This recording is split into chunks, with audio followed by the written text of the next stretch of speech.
Good morning, everybody. It is Friday morning, week 7, college football pick time. AG is here. I am Chad. Jonesy's not here, so fuck that motherfucker. I'm running this shit, and he can't talk shit. I don't have picks for him. I don't have anything. He wanted to try to throw some smoke at me last week. I'm not having it this week. I'm going to find every opportunity I can to dog on his ass. I don't know what his picks are. Let's pull up the records real quick. Here we go. So as of right now, he's 4-2. He said he's going to pick like 6 games or 8 games or some shit. I don't know. Did he pick games? Who knows? I can't find the picks anywhere. He's just laying low. First of all, he came in like 5 weeks late, so he got to see who was good, who wasn't, see who was going to get hurt, and all this other kind of stuff.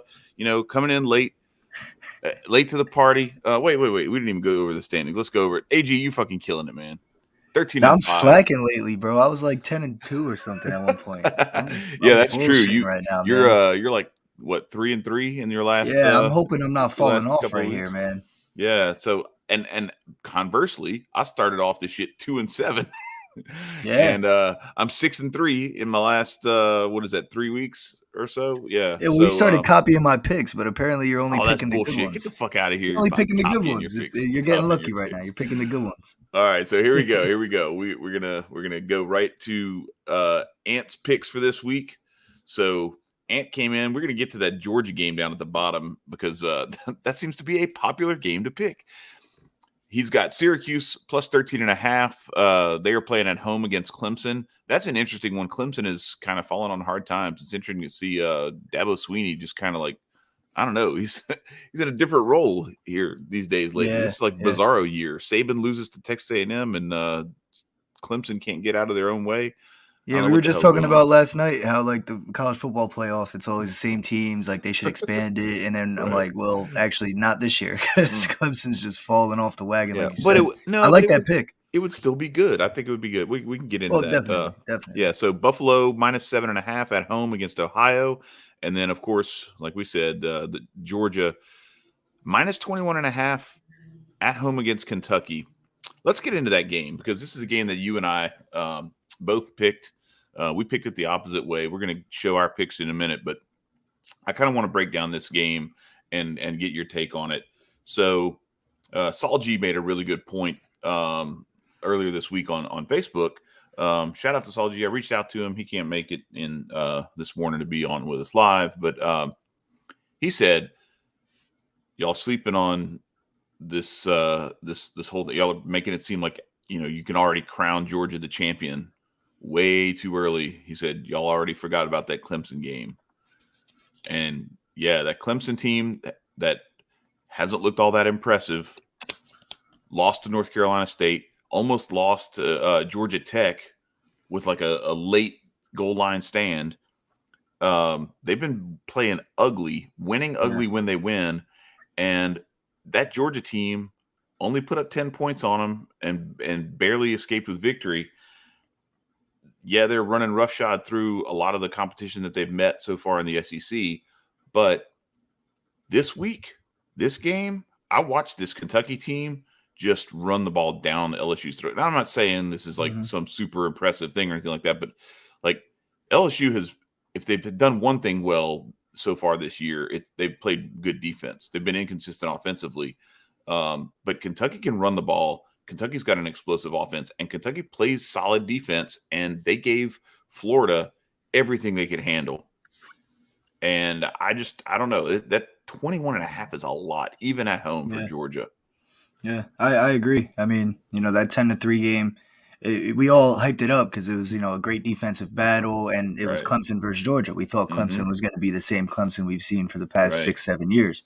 So I think that's still sticking with us as we move forward. It's like, oh, that was a great game. But like then we found out Clemson's kind of trash this year. So got to definitely account for that. And we both have Kentucky covering that. So shout out to Ant. We'll see who wins that battle. But yeah, Kentucky, man, they're playing well. They're hot right now, especially. They're up in the top 11 now, I think. And I don't see Georgia covering 21.5. At some point, the train's got to like go off a little bit off the hinges because they've been blowing teams out ever since that Clemson game for the most part. So I think that this week, Yeah, exactly. Right. Now outstanding. they've got some competition this year that has Mm-hmm. proven that they're, they can win Mm-hmm. some big games, some tough games. And Mm-hmm. like you said, I mean, they run down people's throats. So if Right. Kentucky can do that and handle the clock and all that, they got a chance to at least cover. I And don't know if that's they'll win, but right. they'll And be able to that, cover that way. but that's the thing is when you have the ability to control the line of scrimmage, at least on at a certain level, right? Just extend a few possessions. Yeah. Keeping it within 3 touchdowns ain't that hard, especially for a team. I Right. think Kentucky's a quality team. Anyway, we'll see. Yeah. This is we're putting our nuts out there. Ant's gonna be talking shit to us, or we're gonna just keep piling on him. Yeah. He's having a good year though. So we'll pull the standings up against Ant. Yeah. Coming in second place at 8-4. I have 8 wins also, but I also have 6 more losses. So I've been putting in a few more picks than he has. So let's get into Saul G. He put his picks out either late last night or early this morning. He's got Purdue plus 11.5 going on the road at Iowa. I actually don't mind this pick. Iowa is really good. Iowa's been playing very, very well, but they have also been like gutting out these little close, brushes with death. And I actually like this pick. This is not bad, because if Iowa is doing one thing, it is winning low scoring close games. So 11.5 is a lot to give a team that's doing that. Indiana at home against Michigan plus 5.5. Michigan State, sorry, plus 5.5. I never think it's a bad pick to take a home underdog, especially with a team like Michigan State has. I don't know. It's. I don't even want to get into the Big Ten. You're gonna see my picks, but I have. I think it's hilarious that you just said I never argue a home underdog, and then we're gonna get to this next pick. And I will definitely argue with this one. I hate this pick. Saul G, call me. We need to talk before you put money on this motherfucker, because I do not like LSU at home plus 11.5 against Florida. Complete 180. Listen, man. Listen. I'm an LSU fan. I'm a big LSU fan. This team is terrible this year. Ed Ogeron may not last the season. Okay. There's tons of talk, like living down here and just talking to people. I was even in Texas yesterday. People are asking about this stuff. So it's a dumpster fire right now. The whole program is a dumpster fire right now. Definitely. After going 15-0 in 2019, going 5-5 last year, really, really ugly finish to the season. Then, now they lost a bunch of people, lost like 20 players that were on that 2019 team. I get it, either to the draft or to COVID opt-outs and all this other shit. All right, so then you get to this year. You got more people leaving the program, going through the transfer portal. You have some other people getting injured. So Derek Stingley's out for the year. Elias Ricks is out for the year. That's your two, put them on an island corners. Okay, done. We already lost a senior linebacker. Lost Ali Gay like the other day, a defensive lineman, a senior defensive lineman. Keyshawn Butte, like arguably the best receiver in the country, out for the year. Like it's getting ugly. I hate and that's like Butte and Ricks and Gay. That was all this week. They lost those guys after they got their ass handed to them by Kentucky. So yeah. I don't like that pick. And Florida has proven, like they took Alabama to the wire. I don't know. Yeah, and Kentucky's has shown they're a solid team, but give me Florida minus 11.5. Now I didn't pick that game because I'm not stupid. I'm not betting for or against LSU for the rest of the year. I just hate that pick. So let's get into Mr. AG's picks. Yeah, I got a couple picks in opposition with Soul on this one. I got Michigan State covering Indiana. Indiana's at home, like you said, but I just haven't seen much out of Indiana. They haven't played in 2 weeks. They might come out a little slow. Michigan State just ran all over Rutgers in my backyard. And yeah, Indiana hasn't played in 2 weeks. Last time they played was a shutout against Penn State, so they haven't scored in 3 weeks. Mm-hmm.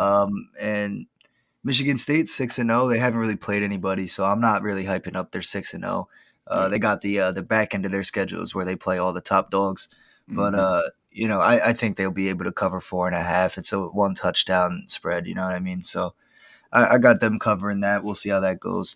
I also have Iowa minus 11.5. I don't necessarily disagree with everything that you said, Chad, about that because you're right, but I just don't think Purdue can get it done. I mean, Iowa played really well once Penn State's quarterback went down. They just, they rallied and they were able to get that win. It's a hard-fought win.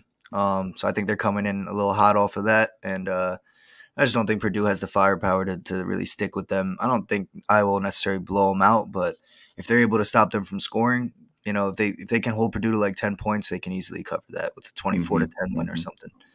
And then like we talked about, Kentucky and Georgia. Kentucky plus 21.5. I think they'll be able to cover 3 touchdowns as long as they control the game, like we talked about earlier.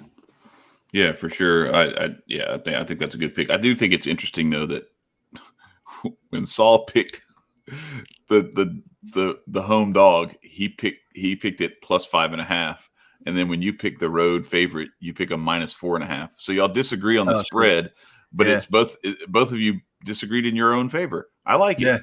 Hey, when in doubt, give yourself an extra point. Y'all are teasing for yourselves.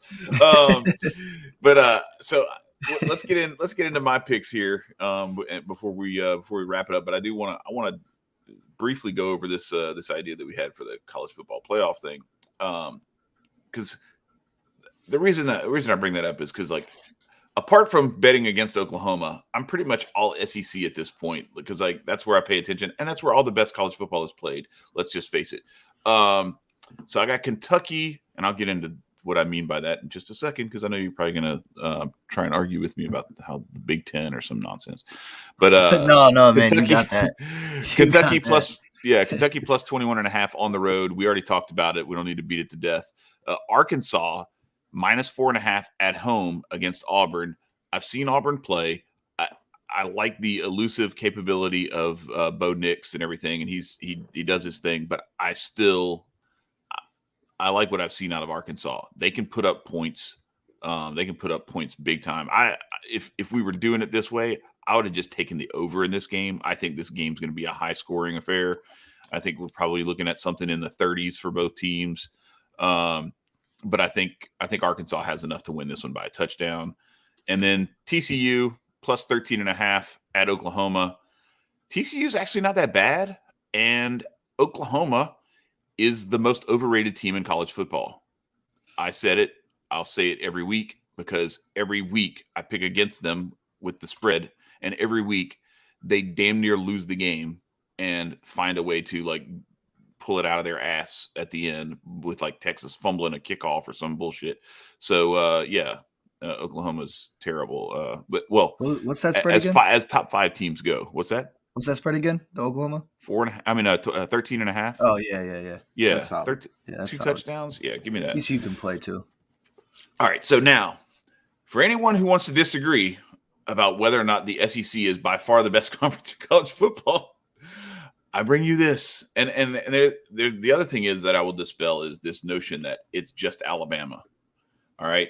So in the era, the BCS era, since they started that stuff, like back in the mid 90s, all right, you have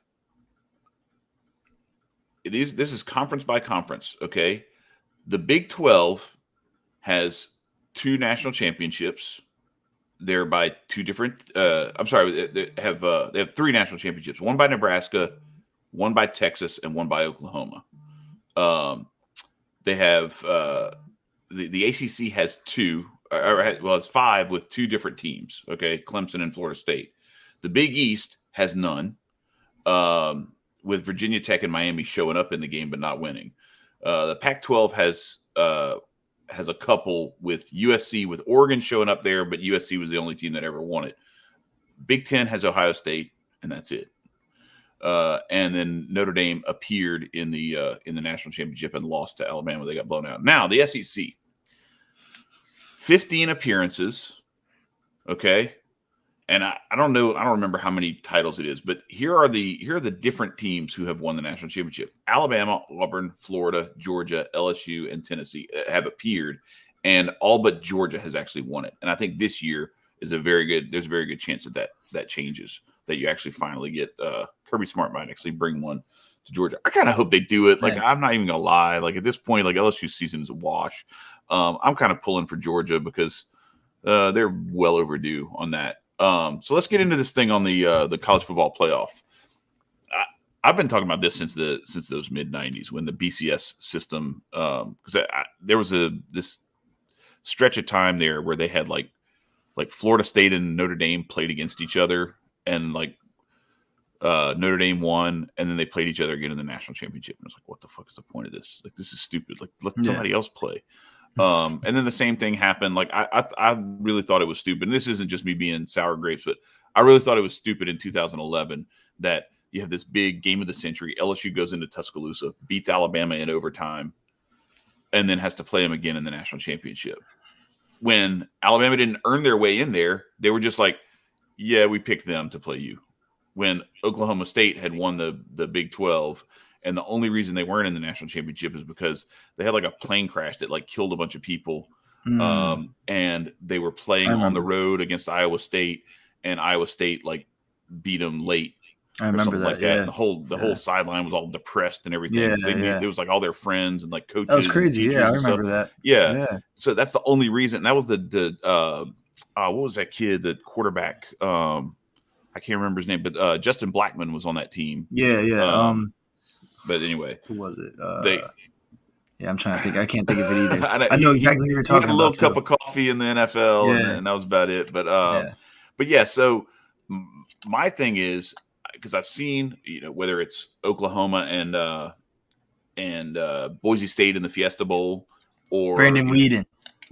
There it is. There it is. Yeah. Thank you. Yep. I was like, it's not Chris Winkie. That was way too far back. That was Florida State. Brandon Weeden. Brandon Weeden. It was another similar guy. It was one of those like 27-year-old, played baseball and then came back, and he was like way older than everybody else. And it's like, that's kind of cheating, honestly. But anyway, you're like 30 years old playing with 18-year-olds, 19-year-olds.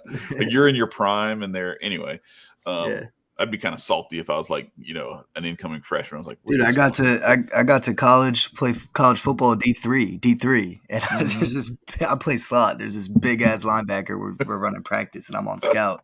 I'm like, oh boy, who is this guy? Turns out he was like 27. He transferred in from Syracuse. I was like, oh, jeez, like 27, 28 already. Yeah, that's awesome. I was 18. Right, exactly. Yeah, like you're still like filling your body out and everything. Yeah. Like it's in process, but no. So you take those different scenarios where you had these undefeated teams that had every right to argue. Central Florida back, a few years back. Mm-hmm. Hawaii for a little while when Colt Brennan was there before I think they lost their bowl game or whatever. But like, if you're undefeated, I think this is my philosophy. If I can't go into preseason camp and tell my team, if we win every game, we take a trophy home, then what the fuck's the point? Imagine like you're like, hey guys, look, we're going to go out there and we're going to bust our ass. And if we win every game, probably not, maybe we're going to have to throw our own parade because nobody's going to, you know what I mean? Like it's that sort of thing. That's a good point. So I've always wanted to have it opened up to a 16-team playoff and let those guys prove it on the field, prove that they can or can't get it done. Now I get the arguments that, playing, because I'm an SEC fan. Playing week in, week out in the SEC is different from playing, one or two games like that a year. Okay. You get beaten up. I mean, we just talked about it. LSU's lost tons of people. Yeah. LSU's lost tons of people to injury. There's other schools that have the same thing happen, especially up front. Like, you'll lose like a couple of defensive linemen, a linebacker, a safety, a couple of offensive linemen or something like that. And over the course of the season, that attrition, like if you don't have the depth, it'll really hurt you. And a lot of those smaller schools don't have it. But if you allow it, I think you start to create a more exciting tournament. I think that's how it should be. This should be a tournament. This shouldn't be we selected this, this like elite group of teams from these elite conferences, and that's it. And you went undefeated. Sorry, we don't think you played enough people. Like, what the fuck does that mean? We've seen it so far. You have all these matchups where a squad will seemingly have a game completely dominated on paper, and they'll go out there and get their ass handed to them. Yeah. Mm-hmm. Like there's no way Texas A&M should have beaten Alabama this weekend. Right. But they did. So let that shit go out onto the field and play it there. It's not right. So anyway, that's my no, I agree. And and even the red flagging. Go ahead. Oh, now even the argument of like geez, red flagging you, I think probably your picks. I don't care. No, I'll just play. But his LSU pick is terrible. Yeah, I was gonna say even like 16 team playoff. I get people like you said the argument you just made. Oh, it's too much, whatever. Mm-hmm. Even if that's the case, do 8. There's not more than 8 teams that go undefeated every year. A couple teams might get snubbed with a 1-loss season, but it is what it is. But at least that way you can say you shouldn't have lost. At least do 8. You know what I mean? At least do 8. Mm-hmm. That's how I look at it. If you're complaining because you lost a game and you got left out, you can point to that loss. But what do you tell Boise State the year they went undefeated and beat Oklahoma in the Fiesta Bowl? What do you tell them? Hey, you should have what? You should have scheduled a tougher schedule. They try. They don't fucking schedule them. Yeah. Like nobody wants to play them because it's just a chance to take an L. So. Yeah, no, I completely agree. And them changing it to a 14 playoff did nothing. It changed a little bit, but like we were saying, it's been the same 4 teams or the same 3 teams, and then a fourth that gets blown out. Both teams get blown out maybe, and then it's Alabama, Clemson or whatever. Like if there's 8, at least we have a chance of like seeing some more games. We have another chance of Alabama losing to Texas A&M or somebody up there in like the top 7, top 8. Yeah, you know what I mean? Well, that's and you get the to thing see too, teams play each other that are never going to play each other. Right. You know and then make those bigger programs, make them run through a 4-game playoff. Make Alabama play the 16 seed, and then make them play the the 8-9 winner. Yeah. And then make them play the semifinal, and then when they've earned it, now they get to play in the championship game. And so you have all those different spots along the way where whoever they're matched up with, and whoever they're matched up with also earned it. Same right, exactly. And so then if Boise State gets bounced in the first or second round, okay, then so be it. That's the deal. What does he say in note for? Anyway, I don't know what you're she just talking shit. All conference champs. Just take all the conference champs. I mean, yes and no. The only thing with that is everybody has conference championships, but the way that they do the stuff now, you'd have to basically create this. That's actually one of the things I've thought about. That wouldn't be a bad idea. Is have 16 team super conferences, have 2 8-team divisions, or you could even go bigger than that and have like 2 20-team or have 20-team super conferences with 10-team divisions, and then just play 9 regular season games against your inside your division, and then have a conference championship, and then that's kind of like the qualifier for the for the thing, and you have 5 of those. That's 100 teams, and that's the only downside to that, just taking all the conference championships, is like, what are you going to do about Alabama and Georgia this year or whatever the case? Say Alabama didn't lose. Say Alabama didn't lose, and they only have one of them has 1 loss in the championship game. You know what I mean? Yeah. So you get to the championship, and that's your playoff game. Yeah. You know, I mean, that's your first round playoff game, effectively. Work. You know what I'm saying? That's where because ultimately what we're trying to do is we're trying to like winnow down to the best teams, the best of the best, right? Yeah. And I don't think that the way to do that is letting. Yeah, and it's always been funny to me too that they do this thing. I agree with what Sol just said. The last point, like take the at-large teams to make the numbers work. Runner-up teams must be the conference losers. I'm for that. Like, that's what I'm kind of getting at. Because then the Alabama and Georgia both still have a chance because they played great seasons or whatever the case is. You know what I mean? Yeah, at least that there's some sort of mathematical or formulaic basis for it. Yeah. What I don't like that. Yeah, what I don't like is that at all. the people who complain. It was funny when Alabama was in the national championship against LSU, and then when it was Oklahoma against LSU instead of USC. All the writers were like, "Oh, well, that's because the computers, and they're blaming the computers." I'm like, "No, numbnuts, it's y'all. Y'all are the ones who got it wrong." Like the human, to me, the computer is the only thing that's pure in all that, because it just takes like this criteria and spits out a thing. It's when they go in and they're like, "Well, we think this team should be in that game instead." Yeah. And then they go and blame I'm like, no, the computers are doing what you said should have happened, and you guys picked the other team. Anyway, it's I hate the arbitrary stuff that goes with this subjective BS where writers try to decide. That was one of the things that really frustrated me with and that's how I came up the ranking system or whatever that I was telling you about last night. That's how I came up with that thing. So anyway, well, I don't think anybody wants to hear us ramble on about our conversations that we have about college football, nerddom over the phone. But yeah, our college picks are in. Let's go through them one more time. We got Ant with Syracuse plus 13.5, Buffalo minus 7.5, Georgia minus 21.5. Let me throw our little banner up here. This is to remind everyone. This is not financial or betting advice. Bet at your own risk.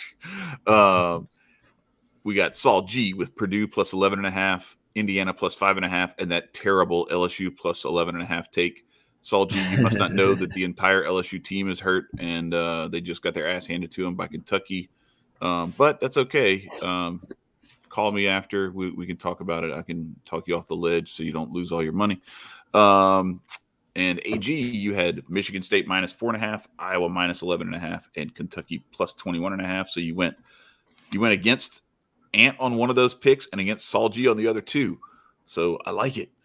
Some adversity just induced. All right, so I also went with Kentucky plus 21.5, and Arkansas minus 4.5. I love them at home against Auburn. I like the way they're playing lately, even though they lost that game to Ole Miss late. TCU, I always pick against Oklahoma. I will for the rest of the season. Lock it in. And that's it. I hope everybody has a great weekend watching college football, and have a great weekend picking your NFL winners. Check out the blog that the picking winners guys are putting together. AG just they'll be dropping NFL picks later on today, so check that out before Sunday. Get your picks in. And I was going to say, I hope you guys all go 3-0, because I am, and then I don't want you guys to get too far behind. So, all right. Well, we can't all go 3-0 if that's true. Actually, yeah. You guys are fucked. Sorry, I don't know what to tell you.